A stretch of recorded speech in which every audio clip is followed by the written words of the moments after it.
Welcome back, welcome back. A man walked into a bar and said, ouch. Humour at its simplest. But it's frequently said these days that comedy knows no bounds. Nothing is off limits. Two well-known comedians have now made stage shows reflecting the darker side of comedy. Still the laughs are there, but the darker side of comedy. In a moment I'll be talking to Irish stand-up comedian Dez Bishop. But first of all, the American comedian nicknamed the Queen of the Put-Down, Ruby Wax, who told me earlier about her very personal show entitled Losing It. Well now, Ruby, first of all, welcome. Thank you, it's David. Great to see you, and you're in a very exciting phase at the moment. You've got probably, I would say, is your most personal ever show is what you're doing at the moment, Losing It? The show's a comedy, but it's dark comedy. And then I just happen to be the one in four, and this doesn't come in until later in the show, that dropped off the cliff. I have this illness that we hide away called depression. Yeah. It's 1 in 4 people, so... 1 in 4 people? 1 in 4. And when did it hit you? Well, in the beginning, you're not quite sure because you have nobody to... to discuss it with. And gradually, people don't believe it because here's what you always get, but you're so perky, do you know? So I say, well, sweetheart, I wouldn't say you're so exuberant, you can't have cancer. You know, it is a physical illness. So eventually a doctor said, I think you have depression. My mother, of course, howled through most of her adult life, so it wasn't a surprise. And when he said it, I was so relieved because then you can get the medication. Right. Otherwise, it's kind of a secret shame. So what medicine does depression need? Where do you want me to start? I'm on laxatine, sertraline, all the teens. All the There's teens. Many. There's about 2,000. Oh, very good. So yes. You won't run out, as it were. No, I'll be fine. I mean, it doesn't cure everything. You know, we're very primitive in that area. Ovaltine, does that count? No. Ovaltine, yes. You wipe that on yourself and you'll feel fine the next day. Obviously, you don't have depression. But I mean, can you conceal it from everybody except yourself? When you had it?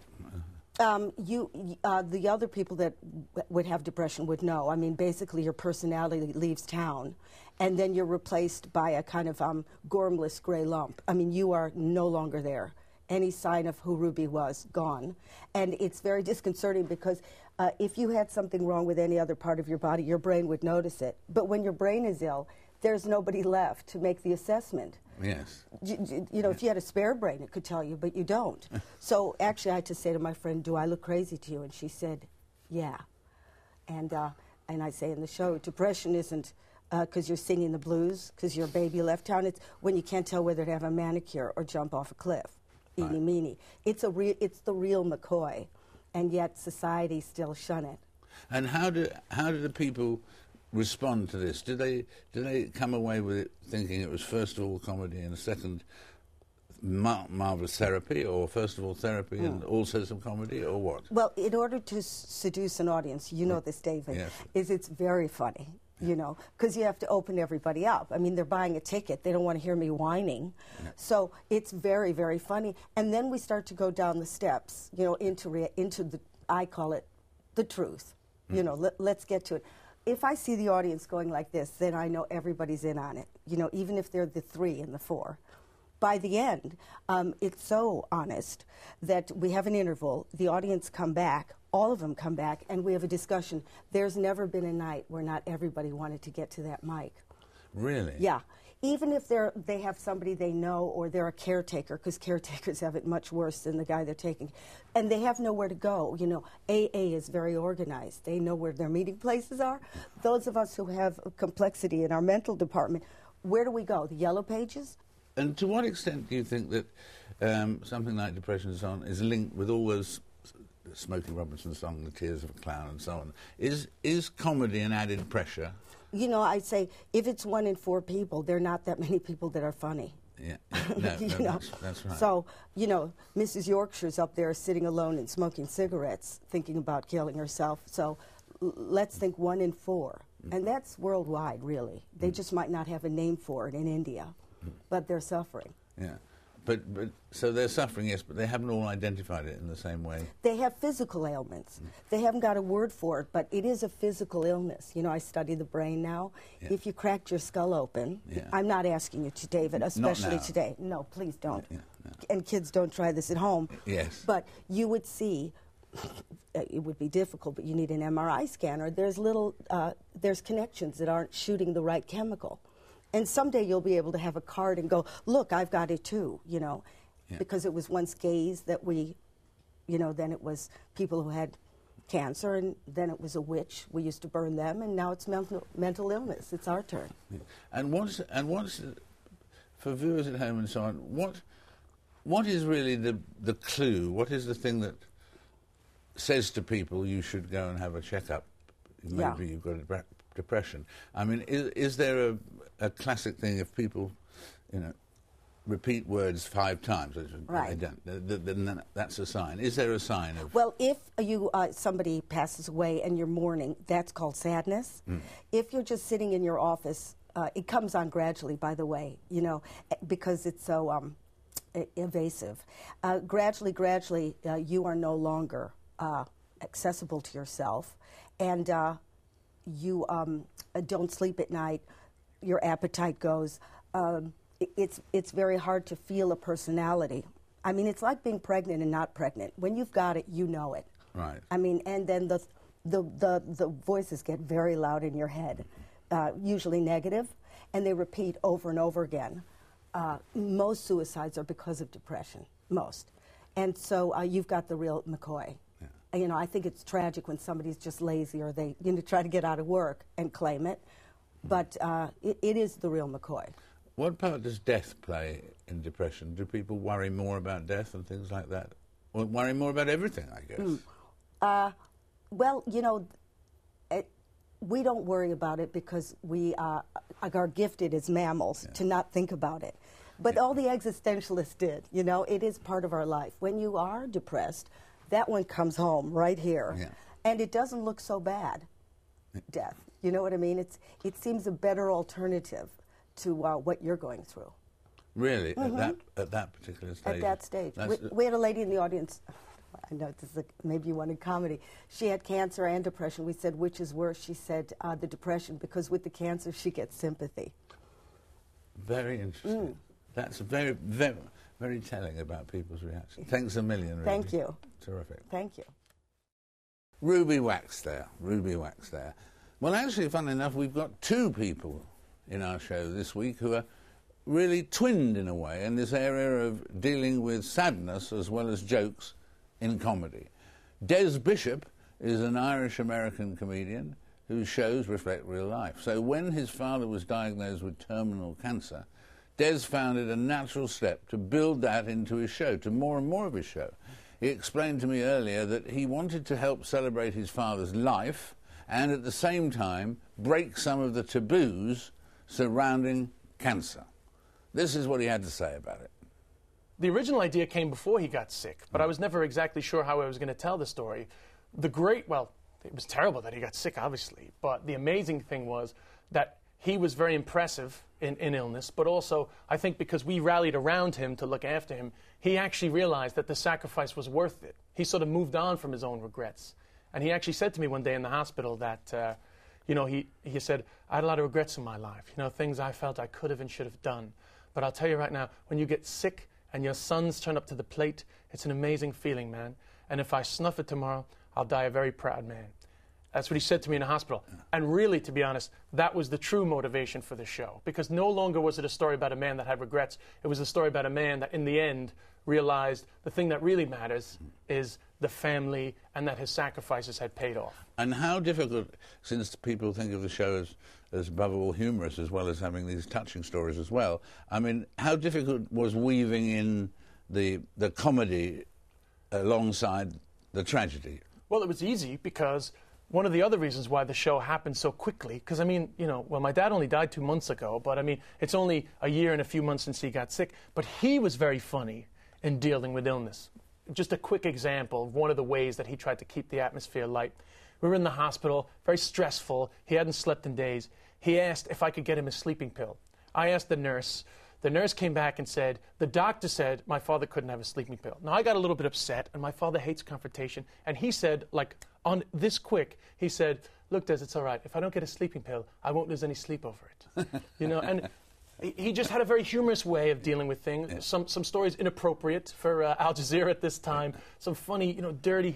He became almost boyish. You know, he enjoyed his time with his boys.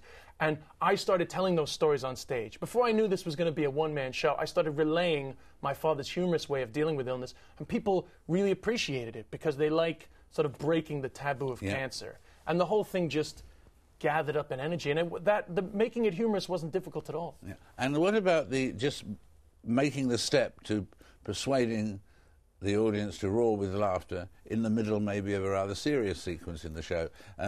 Is there a first step, the first time you do that, well, I have a secret, operate on it? I have a secret weapon in that when I was 24, I had testicular cancer.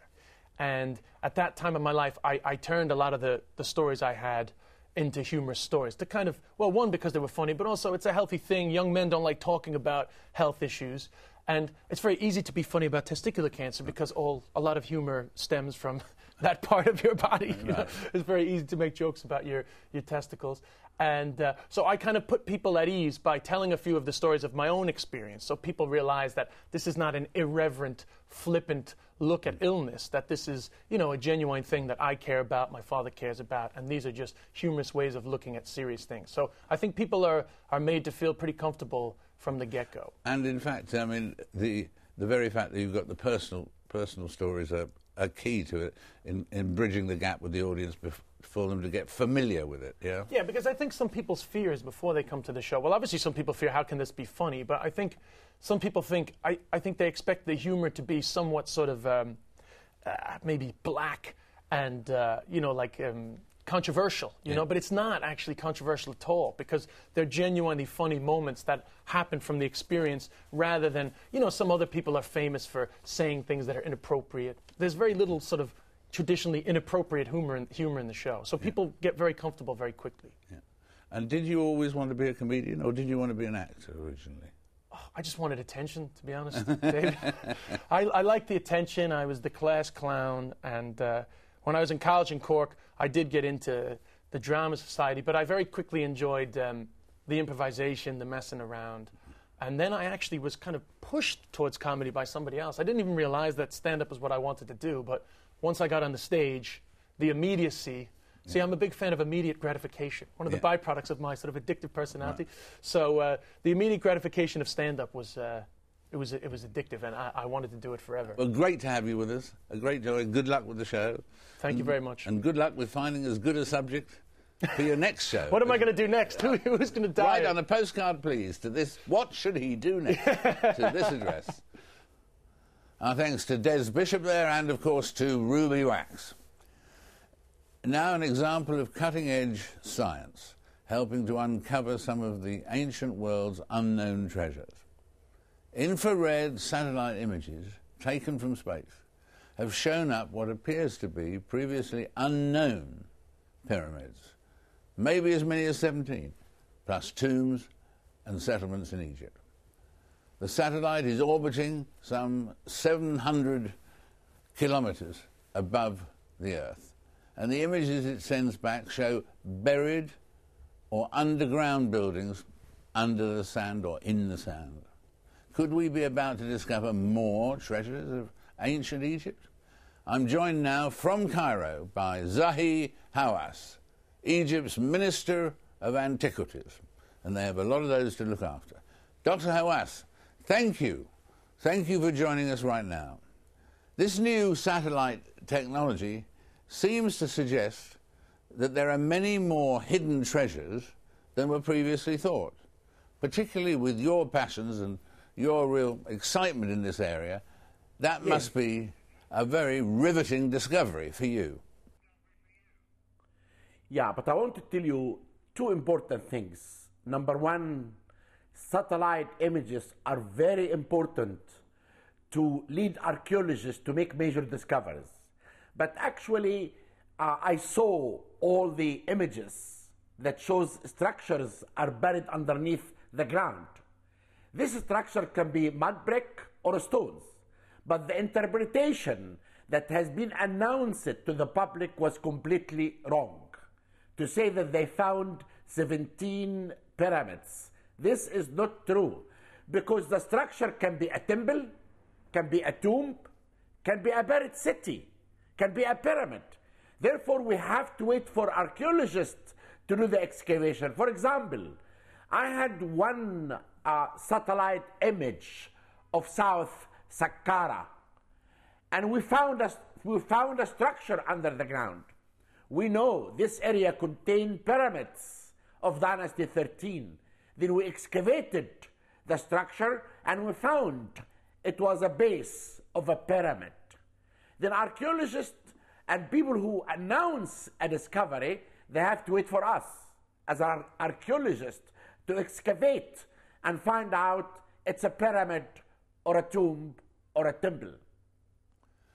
Right, and what is it then that most of all you hope to discover? You know, I'm excavating now in the Valley of the Kings, and I was thinking all the time that there is more evidence that we found to show the tomb of Ankh-es in Amun, the wife of the golden boy Tutankhamun, and also are working in a temple located west of Alexandria called Tabogeris Magna. We are searching for the tomb of Cleopatra and Mark Antony.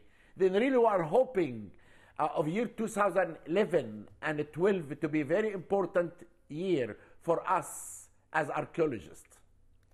And will the traditional methods, the digging and the excavating and so on, be overtaken by the use of satellites and infrared imaging? Is it in fact a new era, a new age of exploration? You have to know, Sir David, one thing, that modern Egypt was built above ancient Egypt. Then any place in Egypt, you can really make a discovery. The most important thing, we have to do it little by little because of conservation and restoration. And I mean, you've always called for some of Egypt's greatest artifacts, the Rosetta Stone, for instance, to be returned to its original home in Egypt. Doesn't the looting during the revolution actually suggest that perhaps these artifacts are safer out of the country? You know, I will tell you one thing. During the revolution, who protected the Cairo Museum were the young people. What happened in Cairo, if it happened in London, if the police left London for 4 hours, the looters could smash the British Museum.